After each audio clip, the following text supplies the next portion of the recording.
Very good morning dear students. આપણે ગઈકાલે periodic table વિશે લર્ન કરેલું હતું. તેમાં પિરિયોડિક ટેબલમાં એટલે કે આવર્ત કોષ્ટકમાં જુદા જુદા તત્વોના પરમાણુ ક્રમાંક કેવી રીતે યાદ રાખવાના તેના વિશે મેટ્રિક આપેલી હતી. કે એસ વિભાગમાં આપણે 8, 8, 18, 18, 32નું એડિશન યાદ રાખવાનું. પી વિભાગમાં આપણે 8, 18, 18, 32, 32નું એડિશન યાદ રાખવાનું. પછી ડી વિભાગમાં સમૂહ 3માં આપણે 18, 18, 32નું એડિશન યાદ રાખવાનું. જ્યારે સમૂહ 4થી સમૂહ નંબર 12માં આપણે 18, 32, 32નું એડિશન યાદ રાખવાનું. એવું આપણે ગઈકાલના લેક્ચરમાં જોયેલું હતું. એ જ વસ્તુને આજે આપણે પિરિયોડિક ટેબલ વાઇઝ જોઈશું, જેથી જે ગઈકાલનું કન્ટેન્ટ જે છે તે આપણા માઇન્ડમાં એકદમ ક્લિયરલી ફિટ થઈ જાય. બિકોઝ જ્યાં સુધી પરમાણુ ક્રમાંક આપણને યાદ નહીં હોય ત્યાં સુધી જે તે તત્વની ઇલેક્ટ્રોનની રચના લખવું આપણા માટે કેવું થઈ જાય, મુશ્કેલ થઈ જાય. તો આજે ગઈકાલના ટોપિકમાં પરમાણુ ક્રમાંક જે આપણે શીખેલા હતા જુદા જુદા તત્વોને કેવી રીતે યાદ રાખવાનું તેના પર પહેલાં ડિસ્કશન કરી નાખીએ. ત્યાર પછી નવો ટોપિક સ્ટાર્ટ કરશું, જેને આપણે એસ, પી, ડી અને એફ વિભાગના તત્વો કહીશું. તેના વિશે લર્ન કરશું. આમ જો આપણે મોડર્ન પિરિયોડિક ટેબલમાં બધા જ તત્વોના પરમાણુ ક્રમાંક ખૂબ જ સરળતાથી યાદ રાખવા હોય તો આપણે જે અત્યારે એડિશન જોયું તે મુજબ આપણે જો યાદ રાખીએ તો બધા જ તત્વોના પરમાણુ ક્રમાંક ખૂબ ઇઝીલી રીતે આપણે યાદ રાખી શકીએ. કે જેમ કે આપણે એસ વિભાગની વાત કરીએ તો એસ વિભાગના તત્વોમાં સમૂહ 1 અને સમૂહ 2નો સમાવેશ થાય. બરાબર. શા માટે એને એસ વિભાગના તત્વો કહેવામાં આવે છે તે આપણે આવતીકાલના લેક્ચરમાં જોઈશું. હવે એસ વિભાગના તત્વો જે છે તો તેમાં આપણે એડિશન શું યાદ રાખ્યું અત્યારે? 8, 8, 18, 18 અને 32નું એડિશન યાદ રાખ્યું. તો લિથિયમ, જેનો પરમાણુ ક્રમાંક 3 છે, તેમાં આપણે 8 એડ કરશું તો સોડિયમનો પરમાણુ ક્રમાંક 11 મળે. તેમાં 8 એડ કરશું તો પોટેશિયમનો પરમાણુ ક્રમાંક 19 મળે. તેમાં આપણે 18 એડ કરશું તો રૂબિડિયમનો પરમાણુ ક્રમાંક 37 મળે. એમાં આપણે 18 એડ કરશું તો સિઝિયમનો પરમાણુ ક્રમાંક 55 મળે. અને એમાં જો આપણે 32 એડ કરશું તો આપણને ફ્રાન્સિયમનો પરમાણુ ક્રમાંક 87 મળે. આમ એસ વિભાગના તત્વોના પરમાણુ ક્રમાંક આપણે ખૂબ જ ઇઝીલી રીતે યાદ રાખી શકીએ. પહેલું તત્વ લિથિયમનો પરમાણુ ક્રમાંક યાદ રાખવાનો 3 અને ત્યારબાદ 8, 8, 18, 18 અને 32નું એડિશન યાદ રાખવાનું. વધુમાં ઇઝી શું છે કે જો લિથિયમનો યાદ રહી જાય, બરાબર, તો એની બાજુમાં બેરેલિયમનો તો યાદ રહી જ જશે. સોડિયમનો યાદ રહી જાય તો એના બાજુમાં મેગ્નેશિયમનો 12 યાદ રહી જાય. પોટેશિયમનો 19 થઈ જાય યાદ તો કેલ્શિયમનો 20 યાદ રહી જાય. રૂબિડિયમનો 37 યાદ રહી જાય તો સ્ટ્રોન્શિયમનો 38 યાદ રહી જાય. પછી સિઝિયમનો 55 યાદ રહી જાય તો બેરિયમનો 56 યાદ રહી જાય. ફ્રાન્સિયમનો 87 યાદ રહી જાય તો પછી રેડિયમમાં તમારે 88+1નો વધારો કરતા જવાનું. બિકોઝ જેમ આવર્તમાં ડાબીથી જમણી બાજુ તરફ જઈએ તેમ તેમ પરમાણુ ક્રમાંક 1ના વધારા સાથે વધતું જાય. આ એસ વિભાગ માટે આપણે સમૂહ વાઇઝ પરમાણુ ક્રમાંક યાદ રાખ્યા. પછી આવે ડી વિભાગ. ડી વિભાગમાં જે ત્રીજો સમૂહ જે છે તો તેમાં આપણે શું એડિશન યાદ રાખ્યું? 8, 18 અને 32નું એડિશન યાદ રાખ્યું. શું શું યાદ રાખ્યું આપણે? 8, 18, 18 અને 32નું એડિશન યાદ રાખ્યું. નોટ 8, 18, 18, 32, 18, 18 અને 32 સમૂહ નંબર 3 માટે. જેમ કે સ્કેન્ડિયમ છે, પહેલું તત્વ સ્કેન્ડિયમ ડી વિભાગમાં યાદ રાખવાનું. સ્કેન્ડિયમ, તેનો પરમાણુ ક્રમાંક 21 છે. તેમાં જો તમે 18 એડ કરશો તો યટેરિયમનો પરમાણુ ક્રમાંક 39 તમને યાદ આવી જાય. એમાં જો આપણે 18 એડ કરશું તો લેન્થેનમનો પરમાણુ ક્રમાંક 57 યાદ આવી જાય. અને એમાં જો 32 એડ કરશું તો એક્ટિનિયમનો પરમાણુ ક્રમાંક 89 યાદ આવે. એટલે તમારે અહીંયા ફક્ત સ્કેન્ડિયમનો પરમાણુ ક્રમાંક યાદ રાખવાનો 21. પછી આપણે શું યાદ રાખવાનું? 18, 18 અને 32નું એડિશન યાદ રાખવાનું. એ સમૂહ નંબર 3 માટે. સમૂહ નંબર 4થી લઈને સમૂહ નંબર 12 માટે ડી વિભાગના તત્વો. સમૂહ નંબર 4થી લઈને સમૂહ નંબર 12 માટે એટલે અહીંયા ટિટેનિયમ એ ચોથો, પાંચમો, છઠ્ઠો, સાતમો, આઠમો, નવમો, 10મો, 11મો અને 12મો સમૂહ. તો આ જે ડી વિભાગના જે 9 સમૂહ છે કે જે સમૂહ નંબર 4થી લઈને સમૂહ નંબર 12 માટે આપણે એડિશન શું યાદ રાખવાનું કીધું અત્યારે? આપણે એડિશન યાદ રાખવાનું થાય 18, 32 અને 32નું એડિશન.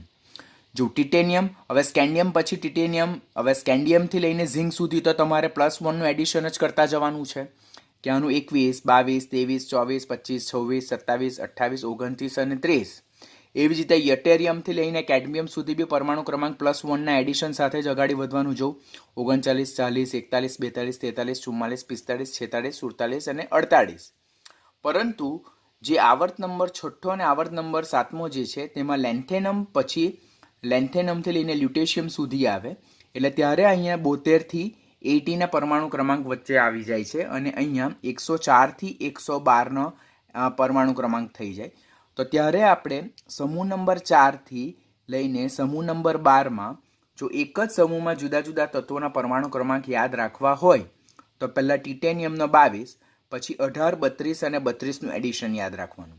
જેમ કે 22માં 18 એડ કરશું તો આપણને 40 મળે, 40માં 32 એડ કરશું તો 72 મળશે, 72માં 32 એડ કરશું તો આપણને 104 મળશે. તેવી જ રીતે બાકીના બધા જ સમૂહ એટલે સમૂહ નંબર 4, 5, 6, 7, 8, 9, 10, 11 અને 12 જે ડી વિભાગના અન્ય 9 સમૂહ છે, જે સમૂહ નંબર 4થી લઈને 12 સુધીના જે છે, તો તેમાં આપણે 18, 32 અને 32નું એડિશન યાદ રાખીએ. જેમ કે અહીંયા સમૂહ નંબર 11ની વાત કરીએ તો કોપરનો પરમાણુ ક્રમાંક 19 છે. તેમાં જો આપણે 18 એડ કરીએ તો સિલ્વરનો પરમાણુ ક્રમાંક 47 મળે. એમાં જો આપણે 32 એડ કરીએ, 29માં 18 એડ કરીએ તો આપણને 47 સિલ્વરનો પરમાણુ ક્રમાંક મળે. એમાં 32 એડ કરીએ તો 79 ગોલ્ડનો મળે. એમાં 32 એડ કરીએ આપણે તો આપણને જે રોન્જેનિયમ છે તેનો 111 પરમાણુ ક્રમાંક મળે. આમ ડી વિભાગમાં તમારે સમૂહ નંબર 3 માટે 8, 18, 18 અને 32નું એડિશન યાદ રાખવાનું, 18, 18 અને 32નું. જ્યારે ડી વિભાગમાં સમૂહ નંબર 4થી લઈને સમૂહ નંબર 13 માટે જે પરમાણુ ક્રમાંકનો વધારો જે છે તો તે 18, 32 અને 32ના વધારો સાથે યાદ રાખવાનું. પછી આવ્યું પી વિભાગ, જે આવર્ત કોષ્ટકમાં સૌથી જમણી બાજુએ આવેલું છે, કે જે 6 સમૂહમાં વિભાજિત થયેલું છે, 13થી લઈને 18. તો તેમાં આપણે શું યાદ રાખવાનું, પરમાણુ ક્રમાંકનો એડિશન શું યાદ રાખવાનો થાય, 8, 18, 18, 32 અને 32. કે હું 13મા સમૂહની વાત કરું તો બોરોન. તો બોરોન છે તેનો પરમાણુ ક્રમાંક 5 યાદ રાખો. પછી બોરોનનો યાદ રહી જાય અને 8, 18, 18, 32, 32નું એડિશન યાદ રહી જાય તો આ બધા જ તત્વોનો પરમાણુ ક્રમાંક તમારા માટે યાદ રાખવાનો ઇઝી થઈ જશે. પહેલાં તો આવર્ત કોષ્ટક માટે શું યાદ રહેવું જોઈએ કે જુદા જુદા તત્વો જે તે સમૂહને જે તે આવર્તમાં આવેલા છે તે સંજ્ઞા સાથે યાદ રહેવા જોઈએ. બીજું તેમનો પરમાણુ ક્રમાંક યાદ રહેવું જોઈએ. અને ત્રીજું આવર્ત કોષ્ટકમાં તેમની ઇલેક્ટ્રોનીય સંરચના, બાહ્યતમ કક્ષાની ઇલેક્ટ્રોનીય સંરચના યાદ રહેવી જોઈએ. એટલે બિગિનિંગમાં તો આપણને પરમાણુ ક્રમાંક સાથે જે તે એલિમેન્ટ જે તે સમૂહ અને જે તે આવર્તમાં હાજર છે એ યાદ રહેવું જરૂરી છે. બિકોઝ નીટના સ્ટુડન્ટ્સ માટે ધીસ ઇઝ વેરી ઇમ્પોર્ટન્ટ. આપણે નીટના સ્ટુડન્ટ છે તો આપણા માટે ખૂબ ઇમ્પોર્ટન્ટ થાય. તો બોરોનનો પરમાણુ ક્રમાંક 5 યાદ રાખ્યો. હવે એમાં 8 આપણે એડ કરીએ તો 13 બને, 13માં 18 એડ કરીએ તો 31, માં 18 એડ કરીએ તો 39, એમાં 32 એડ કરીએ તો 81 અને એમાં 32 એડ કરીએ તો 113. કારણ કે પી વિભાગમાં એક જ સમૂહમાં જુદા જુદા તત્વોના પરમાણુ ક્રમાંક એ 8, 18, 18, 32 અને 32ના એડિશન સાથે આગળ વધે. એવી જ રીતે કાર્બનમાં જો 6, તો 6માં 8 એડ કરો તો સિલિકોનનો 14 બને, 14માં 18 એડ કરો તો 32 તે જર્મેનિયમનો બને, 32માં 18 એડ કરો તો 50 18નો બને, 50માં 32 એડ કરો તો 80 એ લેડનો બને અને એમાં 32 એડ કરો તો 114 એ ફ્લેરોવિયમનો બને. તો આ રીતે પી વિભાગના જે તત્વો છે તેના પરમાણુ ક્રમાંક કેવી રીતે યાદ રાખવાના થાય આપણે, તો પહેલું તત્વ જે તે સમૂહનું પહેલું તત્વનો પરમાણુ ક્રમાંક યાદ રાખવાનું. હું તો બોરોનનો જ યાદ રાખું. પછી એના બેઝ પરથી સમૂહ નંબર 13ના બધા તત્વોના પરમાણુ ક્રમાંક યાદ રાખું. પછી આના બેઝ પરથી આ 6ના પરમાણુ ક્રમાંક લખી દઉં કે આનો 5, તો પછી 6, 7, 8, 9, 10, આ 13 નક્કી થઈ ગયું તો 14, 15, 16, 17, 18. આ 31 યાદ રહી ગયું તો 32, 33, 34, 35, 36. આ 49 તો 50, 51, 52, 53, 54. આ 81 તો 82, 83, 84, 85, 86. આ 113 તો 114, 15, 16, 17 અને 18. That means don't do donkey work, do smart work. અહીંયા ટ્રીક સમજી લો કે how to remember the atomic number of each and every element present in a different group. તો આ આપણે પી વિભાગની વાત કરી. અને લાસ્ટમાં જે છે તો તે કોણ છે, તો તે આપણા એફ વિભાગના તત્વો છે.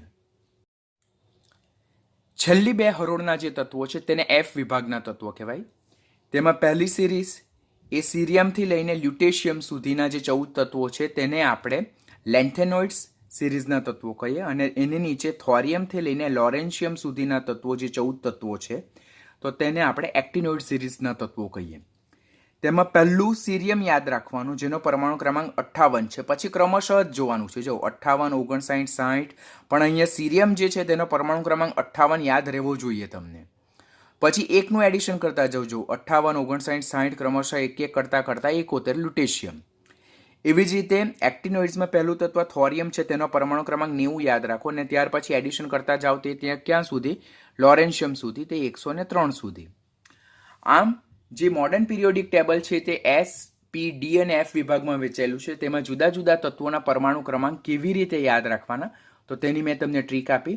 આ ટ્રીક પ્રમાણે તમારે બધા જ તત્વોના પરમાણુ ક્રમાંક એમની સંજ્ઞા સાથે યાદ રાખવાના. That will be very much important for you people.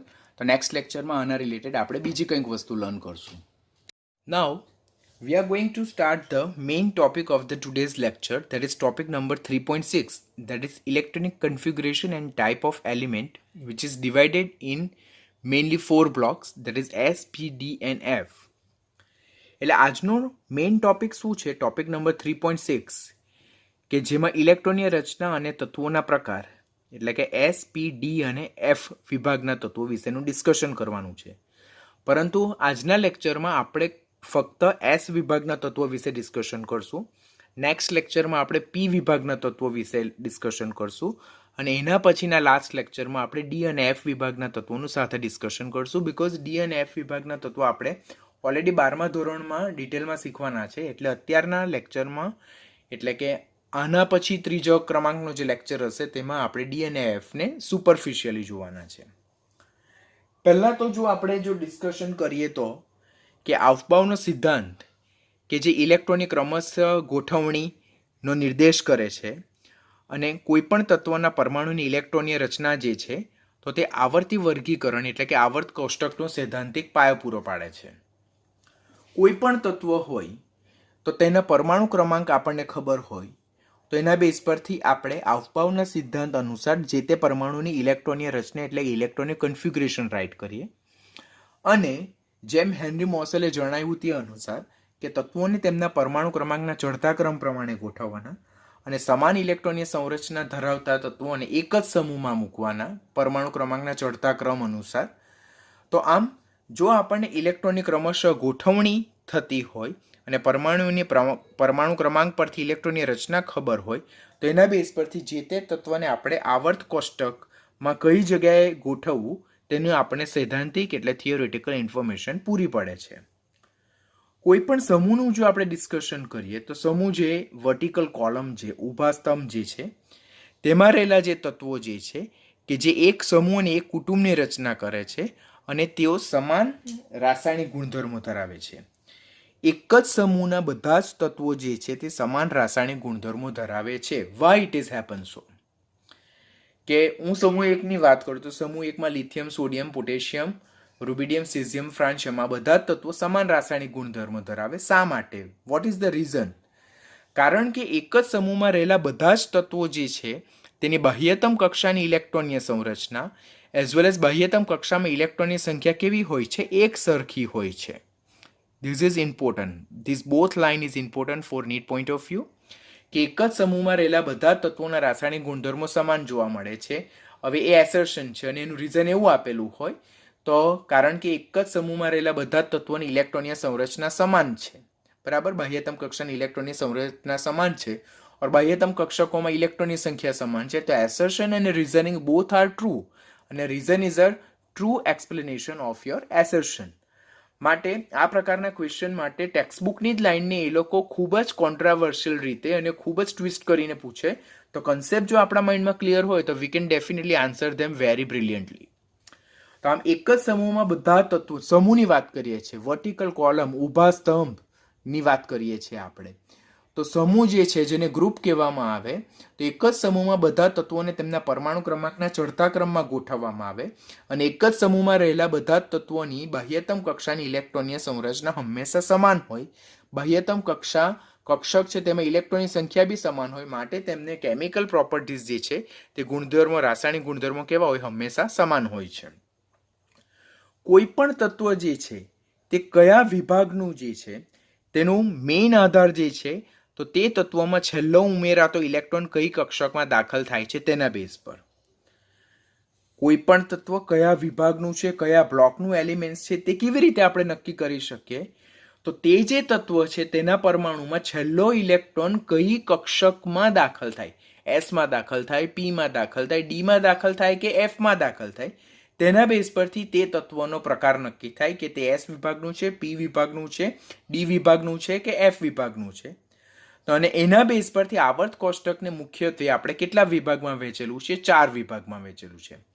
That is S block elements, S વિભાગના તત્વો, પી બ્લોક એલિમેન્ટ્સ, પી વિભાગના તત્વો, ડી બ્લોક એલિમેન્ટ્સ, ડી વિભાગના તત્વો અને એફ બ્લોક એલિમેન્ટ્સ, એફ વિભાગના તત્વો.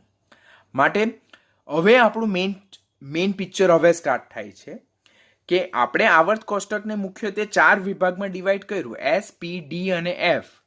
પણ તત્વોને આ 4 વિભાગમાં આપણે કેવી રીતે વર્ગીકૃત કરી શકીએ? How we can arrange them in a particular S block, P block, D block or F block? So that is totally depend upon the arrangement of last field orbital in particular, last field electron in particular orbitals. એટલે કોઈ પણ તત્વના પરમાણુમાં છેલ્લો ઉમેરાતો electron જો S કક્ષકમાં દાખલ થતો હોય તો એવા તત્વોને એસ વિભાગના તત્વોમાં અરેન્જ કરવામાં આવે. જો કોઈ તત્વમાં છેલ્લો ઉમેરાતો ઇલેક્ટ્રોન પી કક્ષકમાં દાખલ થતો હોય તો તેને પી બ્લોક એલિમેન્ટ્સ કહેવામાં આવે. જો કોઈ તત્વમાં છેલ્લો ઉમેરાતો ઇલેક્ટ્રોન ડી કક્ષકમાં દાખલ થતો હોય તો એને ડી વિભાગના તત્વો કહેવામાં આવે. અને જો કોઈ તત્વમાં છેલ્લો ઉમેરાતો ઇલેક્ટ્રોન એ એફ ઓર્બિટલ, એફ કક્ષકમાં દાખલ થતો હોય તેવા તત્વોને આપણે એફ વિભાગના તત્વો કહેવામાં આવે.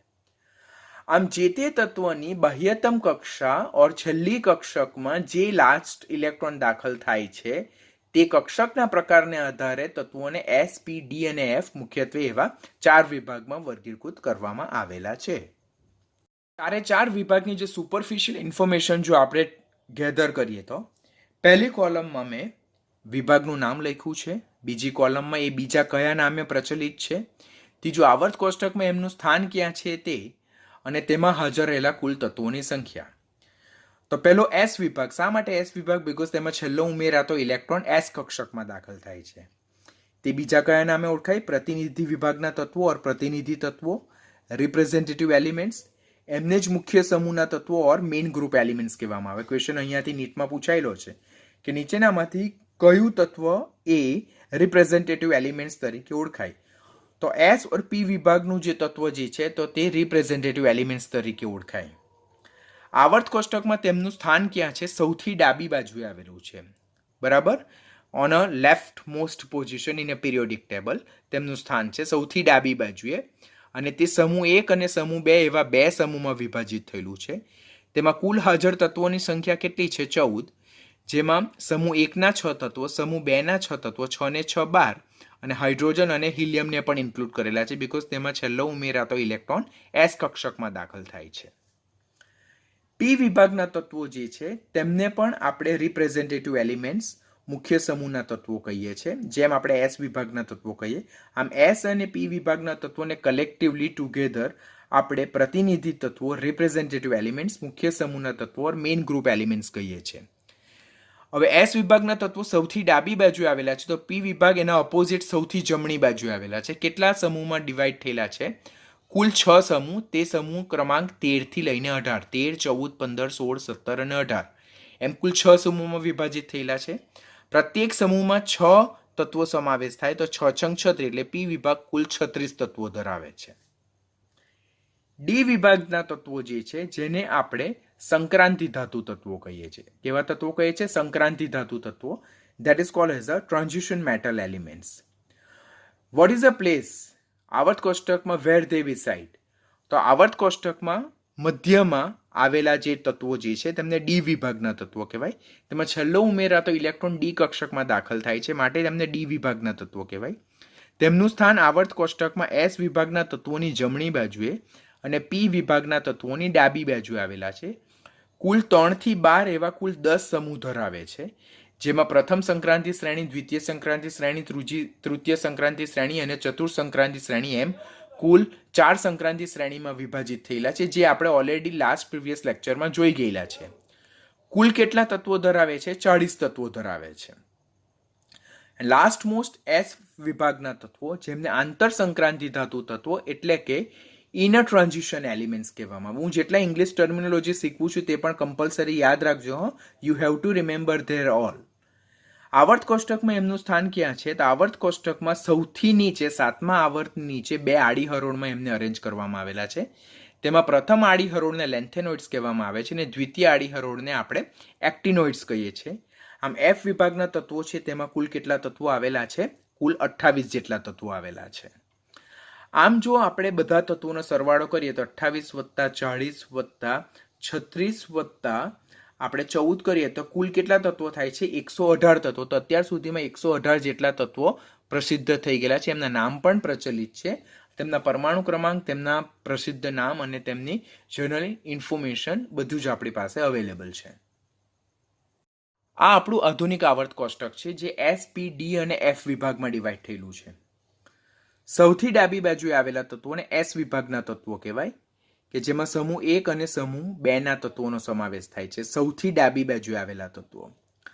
સૌથી જમણી બાજુએ સમૂહ 13, 14, 15, 16, 17 અને 18 એવા કુલ 6 સમૂહમાં અને સૌથી જમણી બાજુએ આવેલા તત્વોને આપણે પી વિભાગના તત્વો કહીએ.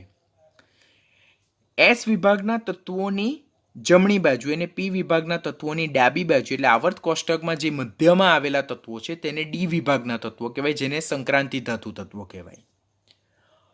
અને આવર્ત કોષ્ટકમાં સૌથી નીચે આવેલી 2 હરોળ તેને આપણે એફ વિભાગના તત્વો, કે તેમાં પ્રથમ 14 તત્વો ધરાવતી આડી હરોળને આપણે લેન્થેનોઇડ્સ કહીએ અને સેકન્ડ જે 14 તત્વો ધરાવતી આડી હરોળ છે તેને એક્ટિનોઇડ્સ કહીએ. આમ એફ વિભાગના તત્વો લેન્થેનોઇડ્સ અને એક્ટિનોઇડ્સ એમ 14 ના 28 એલિમેન્ટ ધરાવે.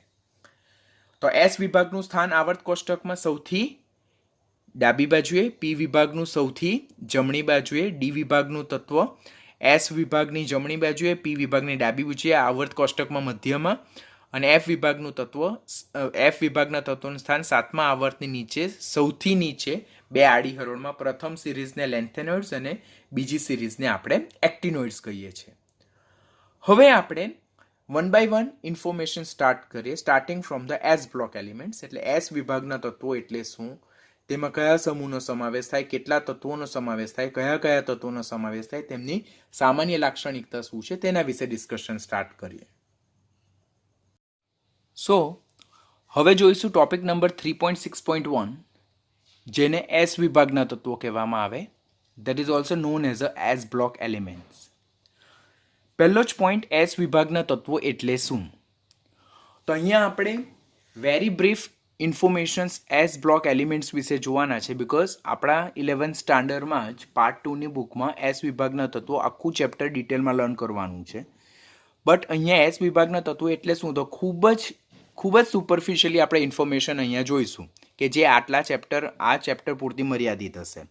અધરવાઇઝ ચેપ્ટરને આપણે આખું જ ખૂબ સવિસ્તાર ડિટેલમાં શીખવાના છે 11th સ્ટાન્ડર્ડની પાર્ટ 2ની બુકમાં. હવે એસ વિભાગના તત્વો એટલે શું, તો જે તત્વો કે જેમાં છેલ્લો ઉમેરાતો ઇલેક્ટ્રોન એટલે લાસ્ટલી એડેડ ઇલેક્ટ્રોન એ સૌથી બાહ્યતમ કોષ એટલે કે સંયોજકતા કોષના એસ કક્ષકમાં દાખલ થતો હોય. એટલે કોઈ એક પર્ટિક્યુલર તત્વ છે તેમાં જે છેલ્લો ઇલેક્ટ્રોન ઉમેરાય છે તો તે બાહ્યતમ કોષના એસ કક્ષકમાં દાખલ થતો હોય. એટલે છેલ્લો ઉમેરાતો ઇલેક્ટ્રોન જો એસ કક્ષકમાં દાખલ થતો હોય તો તેવા તત્વોને શું કહેવામાં આવે છે, એસ વિભાગના તત્વો કહેવામાં આવે છે.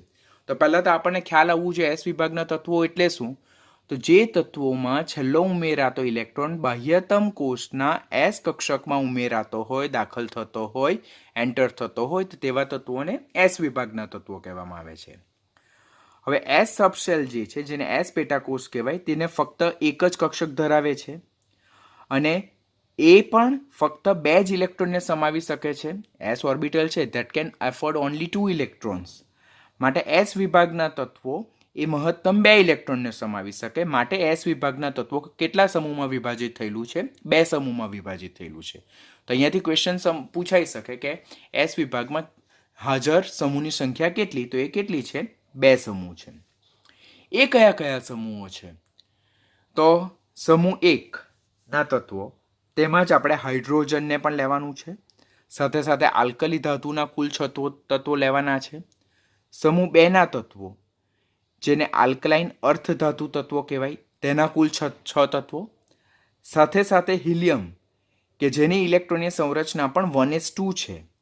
તો આમ હાઇડ્રોજન વત્તા આલ્કલી ધાતુના 6 તત્વો, આલ્કલાઇન અર્ધ ધાતુના 6 તત્વો અને ઇન્ક્લુડિંગ હિલિયમ, આમ કુલ 6 ને 6 12 ને 1 13 ને 1 14, એમ એસ વિભાગમાં કુલ કેટલા તત્વોનો સમાવેશ થાય છે? 14 તત્વોનો સમાવેશ થાય છે. નીટ માટે ઇમ્પોર્ટન્ટ ક્વેશ્ચન, કોન્ટ્રાવર્શિયલ ક્વેશ્ચન આવશે.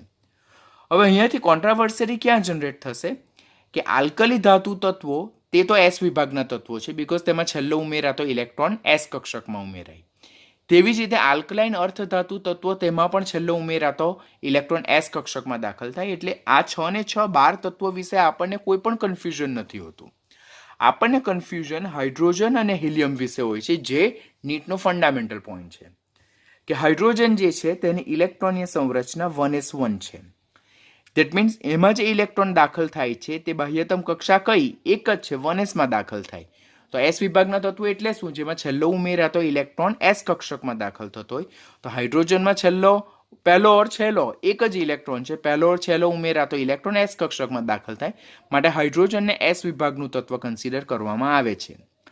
એવી જ રીતે હિલિયમ જે છે તો તેની ઇલેક્ટ્રોનની સંરચના 1s2 છે, એમાં પણ છેલ્લો ઉમેરાતો ઇલેક્ટ્રોન એસ કક્ષકમાં જ દાખલ થાય, માટે હાઇડ્રોજન અને હિલિયમને એ સમૂહ 1 અને સમૂહ 2 ના તત્વો સાથે ઇન્ક્લુડ કરીને કુલ કેટલા તત્વોનો એસ વિભાગમાં સમાવેશ થાય છે? 14 તત્વોનો એસ વિભાગમાં સમાવેશ થાય છે.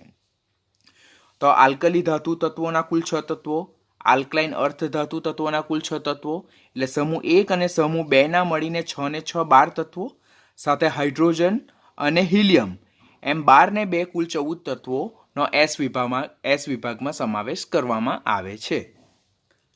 હવે જો એસ વિભાગમાં ઇન્ક્લુડેડ આપણે સમૂહની વાત કરીએ તો એસ વિભાગમાં કુલ કેટલા સમૂહ છે? તો એસ વિભાગમાં કુલ 2 સમૂહ છે. સમૂહ 1 જેને આલ્કલી ધાતુ તત્વો કહેવામાં આવે, અને સમૂહ 2 જેને આલ્કલાઇન અર્ધ ધાતુ તત્વો કહેવામાં આવે. આલ્કલી ધાતુ તત્વોમાં કયા કયા તત્વોનો સમાવેશ થાય? તો lithium, sodium, potassium, rubidium, caesium અને ફ્રાન્સિયમ. અને આલ્કલાઇન અર્ધ ધાતુ તત્વોમાં કયા તત્વોનો સમાવેશ કરવામાં આવે? તો બેરિલિયમ, મેગ્નેશિયમ, કેલ્શિયમ, સ્ટ્રોન્શિયમ, બેરિયમ અને રેડિયમ. પરમાણુ ક્રમાંક આપણે ઓલરેડી ગઈકાલે લર્ન કરેલો છે, કેવી રીતે યાદ રાખવાનો તે, અને સાથે સાથે અત્યારના લેક્ચરમાં પણ બિગિનિંગમાં આપણે ગઈકાલના ટોપિકનું રિવિઝન કર્યું, તો તેમાં ઓલરેડી મેં જુદા જુદા તત્વોના પરમાણુ ક્રમાંક કેવી રીતે યાદ રખાય તે સમજાવ્યું છે. કે લિથિયમનો પરમાણુ ક્રમાંક 3 છે, તેમાં 8 એડ કરીએ તો 11 સોડિયમનો બને, તેમાં 8 એડ કરીએ તો 19 પોટેશિયમનો બને, તેમાં 18 એડ કરીએ તો 37 રૂબિડિયમનો બને, એમાં 18 એડ કરીએ તો 55 સીઝિયમનો બને, અને એમાં 32 એડ કરશું તો 87 એ ફ્રાન્સિયમનો બનશે. અને જો સમૂહ 1ના તત્વોના પરમાણુ ક્રમાંક આપણને યાદ રહી ગયા તો એના બેઝ પરથી સમૂહ 2ના તત્વોમાં એકનો જ વધારો કરવાનો, બીકોઝ જેમ આપણે આવર્તમાં ડાબીથી જમણી બાજુ તરફ જઈએ, as we move from left to the right, there will be increment of +1 nuclear charge. એટલે કે પ્રોટોનની સંખ્યામાં કેન્દ્રમાં +1નો ક્રમશઃ વધારો થાય. તો આનો પરમાણુ ક્રમાંક 3 હોય તો આનો 4, તેમાં આનો 11 હોય તો આનો 12, આનો 19 હોય તો આનો 20, આનો 37 હોય તો આનો 38, આનો 55 હોય તો આનો 56, આનો 87 હોય તો આનો 88.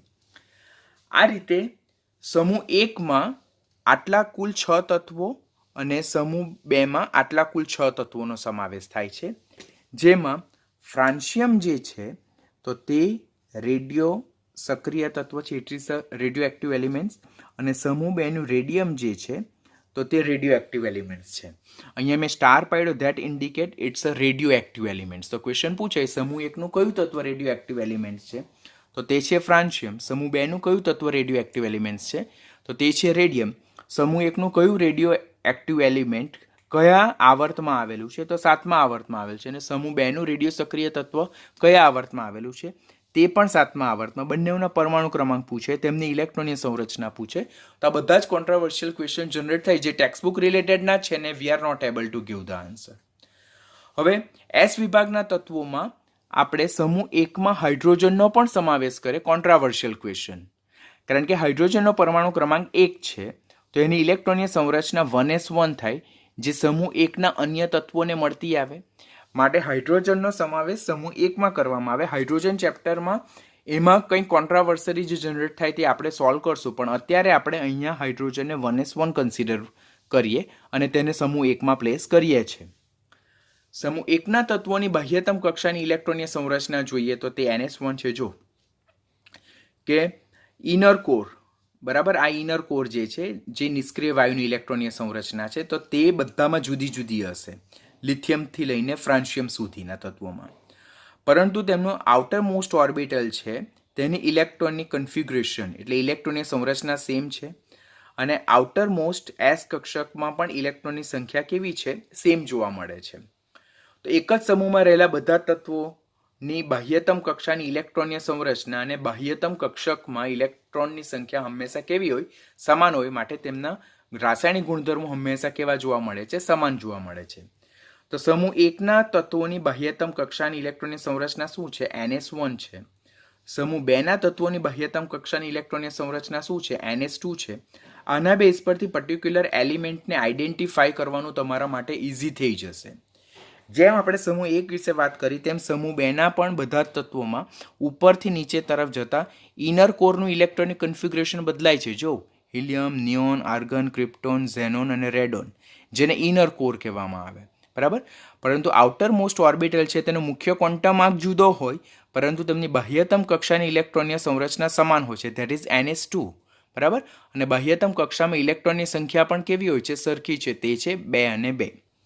આમ સમૂહ 1ના આલ્કલી ધાતુ તત્વોની સામાન્ય ઇલેક્ટ્રોનની સંરચના NS1 છે બાહ્યતમ કક્ષાની, અને સમૂહ 2ના તત્વોની બાહ્યતમ કક્ષાની સામાન્ય ઇલેક્ટ્રોનની સંરચના NS2 છે.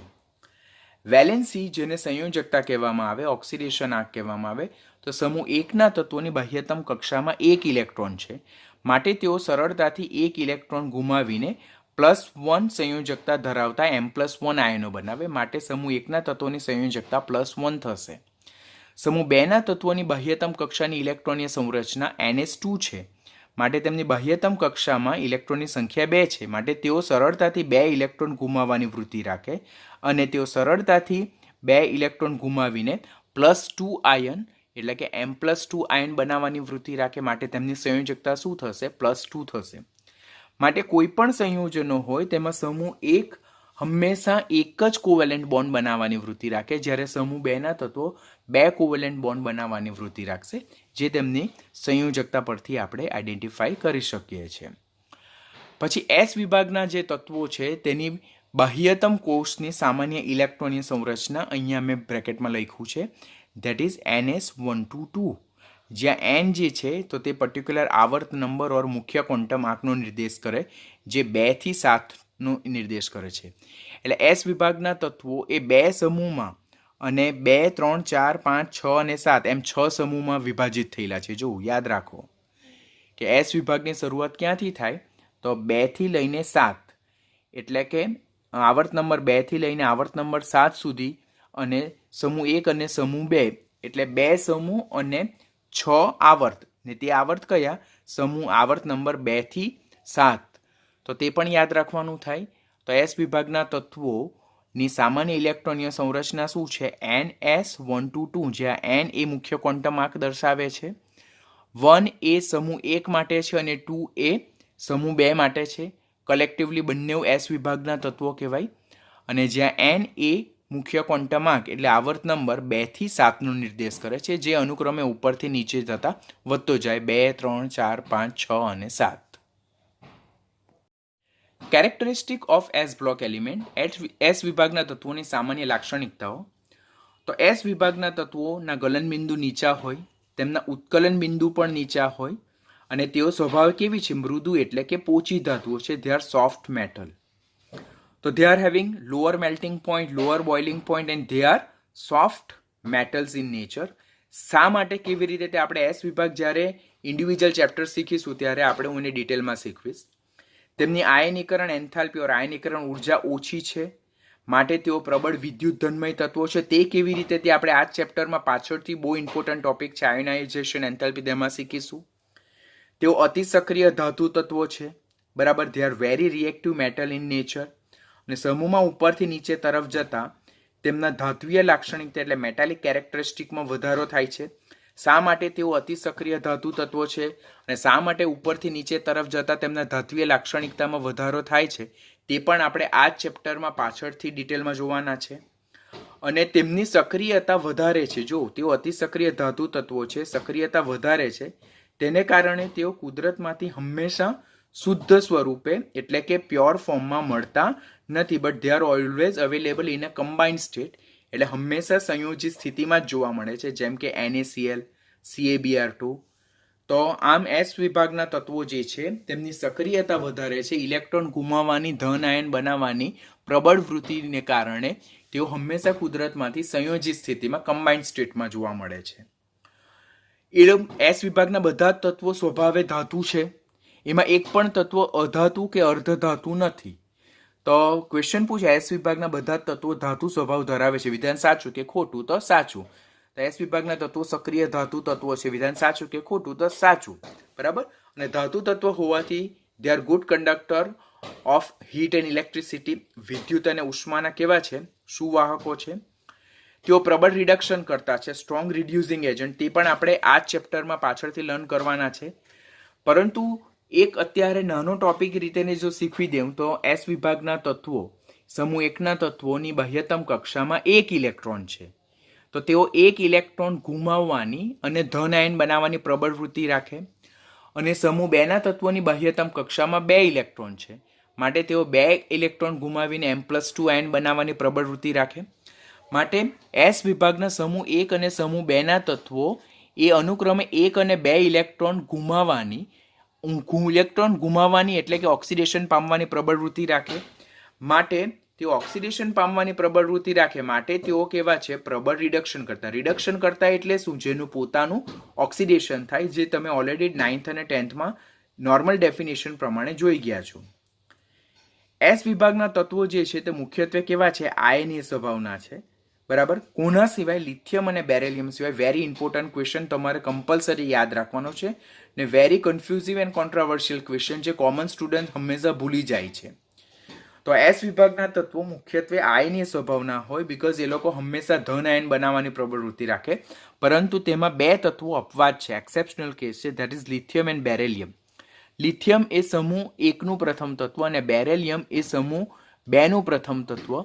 એ બે તત્વોના ધન આયનનું કદ નાનું છે, માટે એમની ધ્રુવીભવન ક્ષમતા વધારે છે. તો ફેઝાન રૂલ પ્રમાણે જો ધન આયનનું કદ નાનું હોય, ધ્રુવીભવન ક્ષમતા વધારે હોય, તો તેમના સંયોજનો મોટે ભાગે કેવા સ્વભાવના હોય? કોવેલેન્ટ એટલે કે સહસંયોજક સ્વભાવના હોય. તો એસ વિભાગમાં લિથિયમ અને બેરેલિયમના સંયોજનો મોટે ભાગે સહસંયોજક છે, જ્યારે સમૂહના અન્ય તત્વોના સંયોજનો મોટે ભાગે આયનીય સ્વભાવના છે. પછી બેરેલિયમ અને મેગ્નેશિયમ સિવાયના એસ વિભાગના તત્વો લાક્ષણિક જ્યોત કસોટી દર્શાવે, જેને કેરેક્ટરિસ્ટિક ફ્લેમ ટેસ્ટ કહેવામાં આવે. એટલે જ્યારે એસ વિભાગના તત્વો જેમ કે બેરેલિયમ અને મેગ્નેશિયમ સિવાયના બેરેલિયમ અને મેગ્નેશિયમ જે તત્વો છે તેની ઊંચી આયનીકરણ એન્થાલ્પીને કારણે તેઓ જ્યોત કસોટી દર્શાવતા નથી. આ ક્વેશ્ચન નીટમાં આવશે, પાછળથી એસ વિભાગમાં આપણે ડિટેલમાં શીખવાના જ છે. બેરેલિયમ અને મેગ્નેશિયમની ઊંચી આયનીકરણ એન્થાલ્પીને કારણે ફ્લેમ ટેસ્ટ તેઓ દર્શાવતા નથી. અને શા માટે નથી દર્શાવતા તે ડિટેલમાં આપણે એસ વિભાગમાં લર્ન કરશું. અત્યારે જસ્ટ યાદ રાખો. જ્યારે સમૂહના અન્ય તત્વો એસ વિભાગના તો તેમને નીચી આયનીકરણ એન્થાલ્પીને કારણે તેમના જ્યારે ક્ષાર એટલે કે સોલ્ટ કમ્પાઉન્ડને આપણે બન્સન બર્નરની ઓક્સિડાઇઝિંગ ફ્લેમમાં મૂકીએ તો ત્યારે તે ફ્લેમ જે છે તેને કેરેક્ટરિસ્ટિક કલર ઇમ્પાર્ટ કરશે અને જ્યોતને વિશિષ્ટ રંગ આપશે. તો તે સમૂહ એક અને સમૂહ બે માટે જુદી જુદી જ્યોત છે. અહીંયા મેં જ્યોતનો કલર મેન્શન નથી કર્યો. જેમ કે જો આપણે સમૂહ એકની વાત કરીએ તો સોડિયમ જે છે તો તે ગોલ્ડન કલરની ફ્લેમ આપે. તો એ બધી જ જે ફ્લેમનો કલર છે તે આપણે ઓલરેડી એસ વિભાગમાં ડિટેલમાં લર્ન કરવાના છે.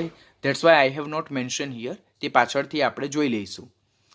અને સમૂહ એકનું છેલ્લું તત્વ ફ્રાન્સિયમ અને સમૂહ બેનું છેલ્લું તત્વ રેડિયમ જે છે તો તે રેડિયો સક્રિય તત્વ છે. They are radio active elements and they are available in a very traces amount, એટલે ખૂબ અલ્પ માત્રામાં મળે છે. તો these are general characteristic of s block elements. આમાં ઘણા બધા ટોપિક જે છે તે આપણે આ જ ચેપ્ટરમાં લેટર ઓન, બરાબર, આફ્ટર દિવાળી વેકેશન પછીના જે લેક્ચર છે તેમાં આપણે ડિટેલમાં શીખવાના છે. એટલે અત્યારે જસ્ટ તમારે એને યાદ રાખવાના, કેવી રીતે આવે that I explain in detail after Diwali vacation. અને અમુક પોઈન્ટ જે છે તે જ્યારે હું વિભાગનું ચેપ્ટર શીખવીશ, સમૂહ 1 અને સમૂહ 2, ત્યારે હું તમારા એ કન્સેપ્ટ ક્લિયર કરીશ. તો આજના લેક્ચર પૂરતી આટલી વસ્તુ તમારે યાદ રાખવી જરૂરી છે.